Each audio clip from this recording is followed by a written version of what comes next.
के chairman PTI की दरखास्त काबिले समात करार दी है। चीफ जस्टिस ने नैब तरमीम का फैसला सुना दिया है। फैसले में जस्टिस मंसूर अली शाह का इख्तलाफी नोट भी शामिल किया गया है। इसी पर बात करेंगे। Senior anchor person Munib Farooq ने हमें ज्वाइन किया। बहुत शुक्रिया मुनीब आपका। मुनीब, चेयरमैन पीटीआई की दरखास्त काबिले समात करार दी गई है। चीफ जस्टिस ने नैब तरमीम केस का फैसला सुना दिया। कहा गया था कि बड़ा स्मार्ट एंड शॉर्ट फैसला होगा, समझते हैं ऐसा ही है? देखिए, अभी फैसला मुकम्मल तौर पर सामने तो आया नहीं है, लेकिन अगर दरखास्त काबिल समाअत करार दी गई है तो जो बुनियादी बात थी वो ये थी कि पाकिस्तान तहरीक इंसाफ के चेयरमैन ने नैब तरमीम को कलअदम करने की सदा की थी सुप्रीम कोर्ट से।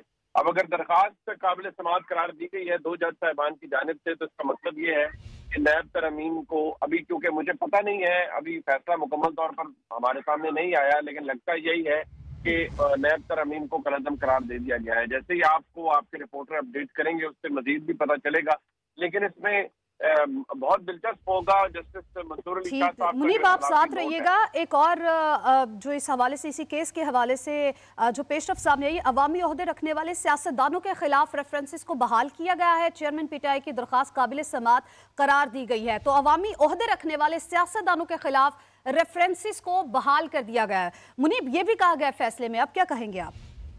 जी, इसका मतलब वही है जो हम समझ रहे थे कि जो जितनी तरमीम हुई थी इन्हें कानून की जुबान में करार दिया जाता है कि वॉइड एब इनिशू हो गया, यानी जहां पर केसेस और रेफरेंसेस मौजूद थे उसी जगह पर वो बहाल हो जाएंगे। अगर किसी के खिलाफ इंक्वायरी हो रही थी तो वो इंक्वायरी बहाल हो जाएगी, किसी के खिलाफ इन्वेस्टिगेशन हो रही थी तो वो बहाल हो जाएगी पुराने कानून के तहत। उसी के साथ फिर अगर किसी का मामला रेफरेंस की स्टेज क्रॉस करके ट्रायल कोर्ट में मौजूद था तो वो ट्रायल कोर्ट की स्टेज पर बहाल हो जाएगा। याद रहे कि जब नैब तरमीम हुई थी तो उसके बाद मुतअद्दिद रेफरेंसेस अदालत से, नैब अदालतों से वापस मुंतकिल हुए थे, दीगर मजाज अथॉरिटीज को गए थे। अब इस फैसले के नतीजे में वो तमाम स्टेटस जो कि नैब तरमीम से पहले का था वो मुकम्मल तौर पर बहाल तस्वुर होगा। अब इसके फैसले की जैसे जैसे डिटेल्स आपके सामने आएंगी पढ़ के हमें मजीद अंदाजा होगा, लेकिन जो अभी तक आपने मुझे अपडेट किया है उससे तो यही है कि जो नैब तरमीम है जितनी की गई थी उनको कलअदम करार दे दिया गया है। इसकी वजह से तमाम रेफरेंसेस बहाल हुए हैं। ठीक है, नदीम मलिक साहब ने भी हमें ज्वाइन किया, senior anchor person. Nadeem Malik साहब, आपका भी बेहद शुक्रिया। नदीम मलिक साहब, आज जो फैसला सुनाया गया है और अवामी ओहदे रखने वाले सियासतदानों के खिलाफ रेफरेंसेस को बहाल कर दिया गया, सर्विस ऑफ पाकिस्तान से मुतालिक नैब शिक को बहाल किया गया, ये फैसला सुनाया गया। साथ ही साथ चेयरमैन पीटीआई की दरखास्त काबिल समाअत करार दी गई है। सर, कमेंट कीजिएगा।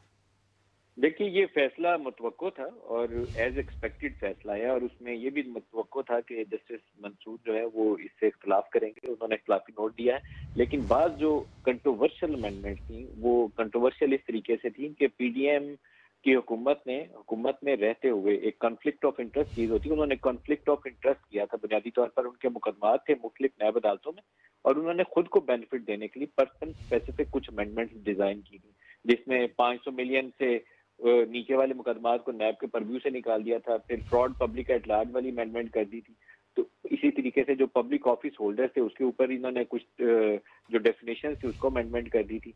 वो चीजें जब स्ट्राइक डाउन होने की तवक्को थी एक सुप्रीम कोर्ट से, वो आज सुप्रीम कोर्ट ने आई थिंक दुरुस्त फैसला किया है और वो मुकदमा दोबारा खुलेंगे फिर से। तो उसमें काफी केसेस, जरदारी साहब के केसेस हैं आई थिंक, जिन लोगों ने बेनिफिट किया उसमें शायद खाकान साहब का भी केस शामिल है। इसी तरीके से ये मुझे मालूम नहीं है कि शहबाज शरीफ के वो जो 26 अरब वाले केस थे वो नैब के परव्यू में थे या वो एफआईए तहकीकात कर रही थी, क्योंकि वो भी एक मुतनाज़ा मामला है। लेकिन तमाम पब्लिक ऑफिस होल्डर के केसेस बहाल होने का मतलब ये है कि ठीक है, अब इवन प्लेइंग फील्ड होगी और नई हुकूमत के पास गुंजाइश होगी कि वो आकर जो लॉ ऑफ द लैंड है उससे मुताबिकत रखते हुए और कन्फ्लिक्ट ऑफ इंटरेस्ट से बचते हुए एक इवन हैंडेड अकाउंटेबिलिटी प्रोसेस को आगे बढ़ाए। ये जो अमेंडमेंट्स थी ये मुतनाज़ा थी, क्योंकि हुकूमत में रहते हुए उन्होंने अपने आप को बचाने के लिए तरमीम की थी, उसको स्ट्राइक डाउन होना चाहिए था, वो दुरुस्त फैसला हुआ। तो नदीम मलिक साहब, आपके ख्याल में ये फैसला दुरुस्त है, ऐसा ही होना चाहिए था? लेकिन दुरुस्त फैसला है, क्योंकि ये लेवल प्लेइंग फील्ड होनी चाहिए। आप खुद हुकूमत में बैठ के अपने लिए तरमीम करके खुद को एनआरओ नहीं दे सकते। ये पीडीएम ने खुद को एनआरओ दिया था, इसलिए इसको स्ट्राइक डाउन होना जरूरी था। बात चीजें उसमें कंट्रोवर्शियल थी, कंट्रोवर्शियल इस तरीके से थी कि जैसे 90 रोज की चेयरमैन नैब को एक इख्तियार हासिल था कि वो इंक्वायरी स्टेज पे किसी को भी उठा के गिरफ्तार कर लेते थे। वो दुरुस्त नहीं है, वो एक काला कानून है, काले कानून को बदलना चाहिए। और सुप्रीम कोर्ट का तफसीली फैसला आएगा तो पता चलेगा। वो इन्होंने पहले तरमीम करके उसको 14 रोज किया था, फिर दोबारा तरमीम करके उसको 30 रोज कर दिया था। अब सुप्रीम कोर्ट का फैसला पढ़ने के बाद मालूम होगा कि वो कौन सी वाली लाइन जो है उसको सुप्रीम कोर्ट ने एक्सेप्ट किया और किसको उन्होंने रिजेक्ट किया। कुछ चीजों के ऊपर ट्रांसपेरेंसी दरकार है। आप इसको पॉलिटिकल विच हंटिंग के लिए नैब लॉ को इस्तेमाल नहीं कर रहे। जो पाकिस्तान में नैब लॉ हो ही पॉलिटिकल विच हंटिंग के लिए रहा है, पॉलिटिकल इंजीनियरिंग के लिए हो रहा है, सियासी मुखालफिन को फिक्स करने के लिए हो रहा है। उन चीजों से बचने की जरूरत है। लेकिन ये भी नहीं हो सकता कि आप हुकूमत में बैठे हो और अपने मुकदमात की माफी के लिए ही आप अमेंडमेंट्स कर लें। तो ये दोनों चीजों से बचकर एक दरमियानी राह चाहिए थी, जिसमें नैब लॉ की क्रेडिबिलिटी भी बरकरार रहती और ट्रांसपेरेंसी भी इंश्योर होती। अभी पूरा फैसला पढ़ नहीं सके, हम पढ़ेंगे तो इसके ऊपर ज्यादा राय बिल्कुल ऐसे। लेकिन नदीम मलिक साहब, फैसले में जस्टिस मंसूर अली शाह का इख्तलाफी नोट भी शामिल किया गया है। सर, हम लोगों ने देखा है बहुत से ऐसे फैसले आते हैं कि साथ एक इख्तलाफी नोट को चस्पा कर दिया जाता है। सर, उसकी क्या हैसियत होती है? देखिए, इख्तलाफी नोट आना चाहिए, क्यों नहीं आना चाहिए। एक इफ्तिखार चौधरी साहब के जमाने से हमारी सुप्रीम कोर्ट के अंदर एक रवायत पड़ी है जो गलत रवायत है। वो ये है कि सारे फैसलों के अंदर मुकम्मल इत्तेफाक राय से फैसला, ये कंसेंसस डिसीजन कोई चीज नहीं है। आप अपना माइंड अप्लाई करते हैं, आपको लगता है कि नहीं पार्लियामेंट सुप्रीम है। आई बिलीव के जस्टिस मंसूर अली शाह ने इस लाइन को अडॉप्ट किया होगा कि पार्लियामेंट जो मुंतखब नुमाइंदे हैं, चोजन रिप्रेजेंटेटिव, उनका ये इख्तियार है लॉ कमेंट करना, हमें नहीं करना चाहिए।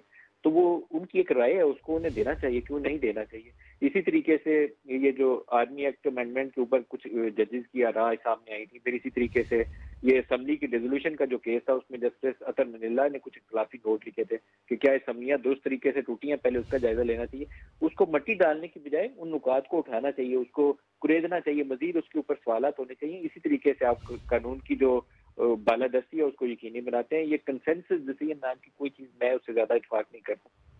इसके बाद नदीम मलिक साहब, क्या जो तमाम पार्टीज़ हैं, सियासी पॉलिटिकल पार्टीज़ हैं, उनके पास क्या एक रीज़न आ जाएगी दोबारा से आवाज़ उठाने की या फिर तनकीद करने का? उनके हाथ एक मौका आ जाएगा कि पार्लियामेंट जो है वो एक सुप्रीम इदारा था, उसमें ये फैसला किया गया था और अब सुप्रीम कोर्ट से ये फैसला आ गया है?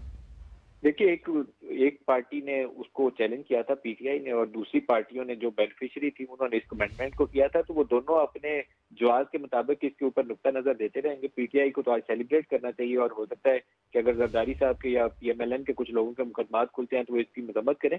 लेकिन ये एक्सपेक्टेड डिसीजन था, ये सरप्राइज नहीं होंगे। जो पीडीएम के अंदर मौजूद लोग थे उनको भी ये तवक्को थी। खास तौर पर ये जो 2-3 कंट्रोवर्शियल अमेंडमेंट थी ना कि 500 मिलियन से नीचे वाला केस नैब पर व्यू से बाहर हो जाएगा और जो पॉलिटिकल लोगों ने अपने मुकदमात माफ करवा लिए थे, इसी तरीके से फ्रॉड पब्लिक एट लार्ज की डेफिनेशन चेंज हुई थी। ये पूरी पीडीएम को पता था ये स्ट्राइक डाउन हो जाना, उनमें से किसी को भी अचंभा नहीं होगा इसके ऊपर।